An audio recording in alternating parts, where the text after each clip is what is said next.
కొన్ని కులాలలో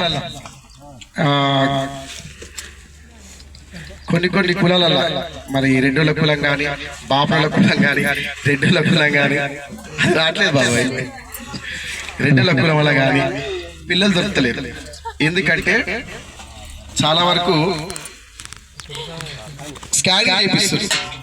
లోపల ప్రెగ్నెంట్ కాగానే స్కానింగ్ చేయించి ఆడ మొగ తెలుసుకొని ఆడపిల్ల అయితే స్కానింగ్ చేయించి తీసేపిస్తారు.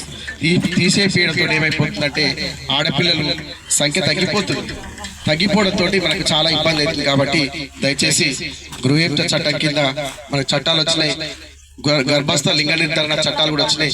ఇవన్నీ కూడా వాడుకోవాలని కోరుకుంటూ ఆడపిల్లల సంరక్షణకై నాగమల్లెలో తీగమల్లెలో